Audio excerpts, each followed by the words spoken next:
नमस्कार, मैं मनीष स्वागत करता हूं आपको अपने इस यूट्यूब चैनल पे। दोस्तों, Uttar Pradesh metro rail corporation limited की तरफ से कुछ वैकेंसी निकले हैं जो कि डिफरेंट डिपार्टमेंट के हैं।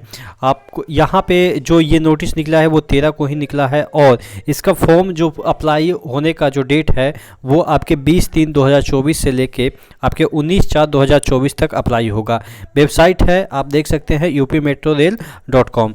और यहाँ पे आप देख सकते हैं CBT जो होगा वो आपके 11, 12 और 14 को होगा, 5 महीना यानी कि 5वें महीना मई में होगा। और date of downloading admit card जो होगा वो 30/4/2024 को, यानी कि सब चीज़ डिफाइन कर रखा है। CBT मोड पे होगा, यानी कि आपके जो कंप्यूटर पे है उसी पे आपका जो है वो एग्ज़ाम होगा। चलिए, कौन कौन से पोस्ट है, एलिजिबिलिटी क्या है और एज क्राइटेरिया क्या है वो भी हम देख लेते हैं। असिस्टेंट मैनेजर की पोस्ट है, यहाँ पे आपको 50 से 1.5 लाख तक सैलरी मिल जाती है। टोटल 11 पोस्ट आप देख सकते हैं, 11 पोस्ट है। BE या BTech होना चाहिए, यानी कि डिग्री वाले होने चाहिए, इलेक्ट्रिकल या यहाँ पे इलेक्ट्रॉनिक्स इंजीनियरिंग से। उसके बाद इसमें भी आपको 60% मिनिमम मार्क्स होने चाहिए। और यहाँ पे 21 से 28 उम्र रखा गया है। एग्जीक्यूटिव पोस्ट का है, टेक्निकल का।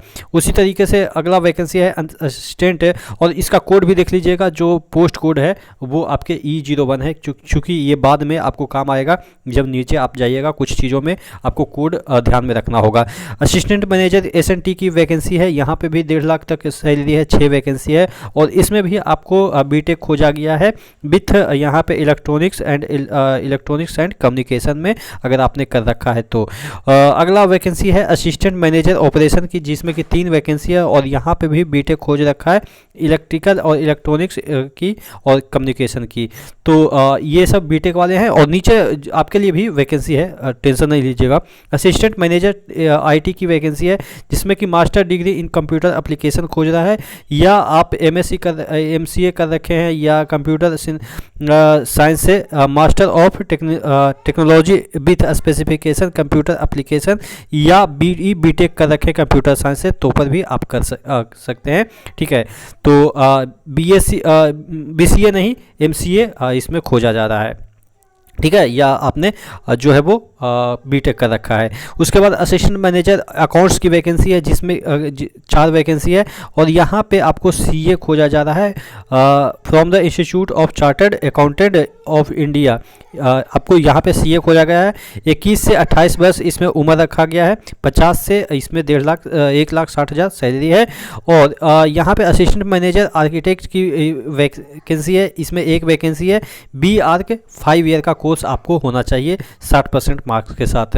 28 वर्ष इसमें भी उम्र रखा गया है। Assistant manager human resource HR की वैकेंसी है, जिसमें कि 1.5 लाख तक 60 है, यानी कि 1,60,000 आपके जो है वो कर सकते हैं। सैलरी है, 2 वैकेंसी है और इसमें आपको MBA HR से कर रखा हो या PGDM HR से कर रखे हो तभी आप भर सकते हैं। असिस्टेंट मैनेजर पब्लिक रिलेशन की वैकेंसी है, जिसमें कि 1 वैकेंसी है। और मास्टर यहाँ पे आपको खोजा गया है, master of mass communication and यहाँ पे और उसके बाद क्या दे रखा है, जर्नलिज्म या master in journalism from recognised जो यूनिवर्सिटी है उससे आपने कर रखा है।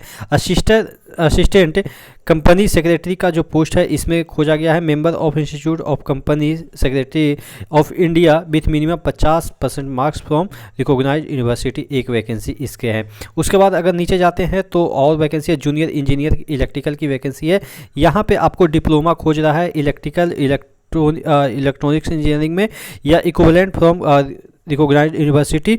और यहाँ पे आपको मिनिमम मार्क्स 60% होने चाहिए। 21 से 28 वर्ष उम्र रखा गया है। टोटल 88 वैकेंसी है। यहाँ पे सैलरी आपके 67,300 मिल जाती है। ध्यान देने वाली बात है कि आप इसमें BTech वाले एलिजिबल नहीं हैं।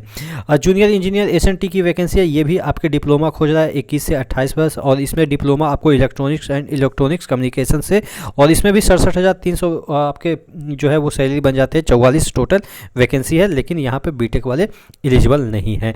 स्टेशन कंट्रोलर यानी कि ऐसे आप कह सकते हैं स्टेशन मास्टर जैसा पोस्ट है, इसकी वैकेंसी है। 3 ईयर आपको यहाँ पे चाहिए। चलिए 3 year engineering diploma in electronics या इलेक्ट्रॉनिक्स टेलीकम्युनिकेशन से आपने जो है वो डिप्लोमा कर रखा है। 155 वैकेंसी है, 28 वर्ष तक उम्र है, लेकिन ध्यान देने वाली बात है मेडिकल आपके A1 होनी चाहिए, ठीक है।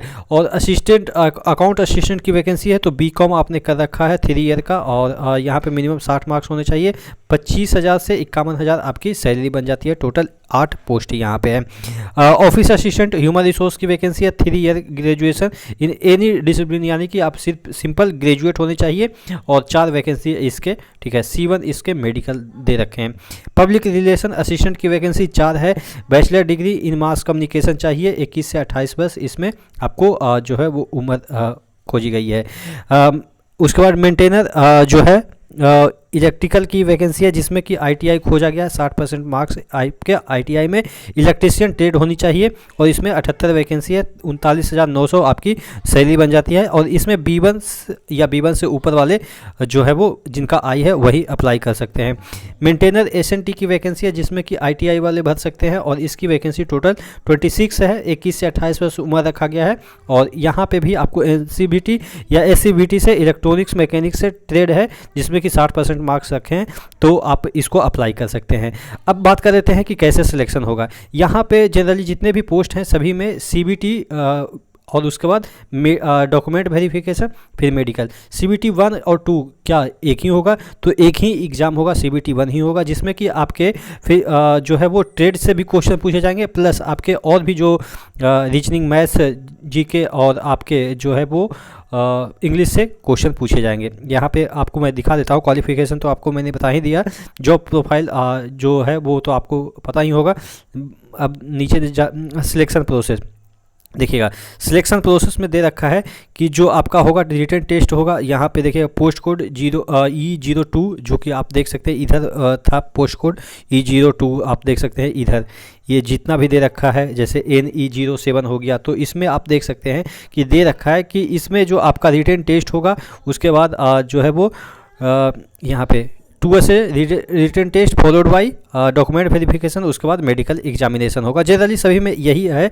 जूनियर इंजीनियर में भी आप देख सकते हैं, फॉर जूनियर इंजीनियर जो सिलेक्शन जो होगा 2 स्टेजेज में होगा। रिटन टेस्ट होगा और डॉक्यूमेंट वेरिफिकेशन होगा, मेडिकल एग्जामिनेशन होगा।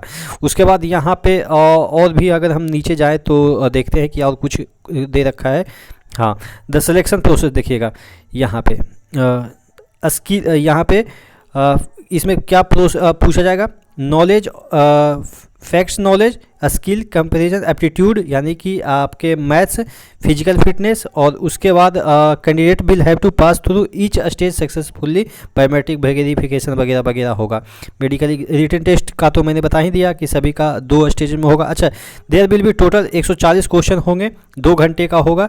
There will be total 100 question. यहाँ पे देखिएगा ये जो कोड है E1 से लेके E9 तक फ्रॉम NE01 टू NE06, इसमें जो होगा वो 140 क्वेश्चन होंगे, और ये सभी मल्टीपल चॉइस ऑब्जेक्टिव क्वेश्चन होंगे, ठीक है। और उसके बाद यहाँ पे देखिएगा और जो पोस्ट कोड है NE07 से NE08 तक जो कि आपके ITI वाले हैं, उसमें होगा आपके 100 क्वेश्चन, और सभी ये 2 घंटे का होगा, ठीक है। और यहाँ पे सभी क्वेश्चन इक्वल मार्क्स के होंगे, और 1/3 निगेटिव भी इसमें रखा गया है। पेपर विल भी 2 आवर, ठीक है। तो ये ऑब्जेक्टिव क्वेश्चन है, और आपके 2 घंटे का पेपर है, और उसके बाद 1/3 निगेटिव इसमें दे रखा है। उसके बाद यहाँ पे कंट्रोलर वाला जो पोस्ट है उसमें आपको साइको भी देना है, जो कि मैंने कहा स्टेशन मास्टर जैसा पोस्ट है, उसमें आपको साइको भी लगेगा, ठीक है। एग्जामिनेशन सेंटर इन्हीं शहर में होगा, आप देख सकते हैं कानपुर, लखनऊ, मथुरा, मेरठ, मुरादाबाद, यही सब जो शहर है इसी में आपका एग्जामिनेशन सेंटर होगा। उसके बाद आपके यहाँ पे दे रखा है कि जो आपको एक बॉन्ड भी भरना पड़ेगा सिलेक्शन होने के बाद। एग्जीक्यूटिव पोस्ट के लिए इतना का बॉन्ड, उसके बाद यहाँ पे ट्रेनिंग का कॉस्ट भरना पड़ेगा, और SCTO के जो है वो इतना ट्रेनिंग के लगेंगे। और उसके बाद बॉन्ड तो है ही है, जो आप एग्जीक्यूटिव पोस्ट है उसमें 3 लाख का बॉन्ड है, नॉन एग्जीक्यूटिव पोस्ट के लिए 1.5 लाख का बॉन्ड है, और उसके बाद non executive for special for maintainer के लिए जो ITI वाले हैं उसके 75,000 का बॉन्ड है। 2 साल तक आपको मिनिमम काम करना ही पड़ेगा, ठीक है। तो इस तरीके का बॉन्ड भी इसमें दे रखा है, और तो कुछ है नहीं। पेमेंट अच्छी खासी है और ये आप मान के चलो कि जो है वो 60 साल तक इसमें आप जॉब करिएगा, कोई हटाने जा नहीं रहा है। कहाँ से आप इसमें अप्लाई कीजिएगा, तो इसके जो वेबसाइट है उस पर आपको अप्लाई करना है और ऑफलाइन कोई चांस नहीं है कि आप अप्लाई करें, ठीक है। तो उस ये वेबसाइट का लिंक दे रखा है, ये वाला, ये इस पे जाके आपको अप्लाई करना है। तो आशा करते हैं चीज़ें समझ में आ गई होगी।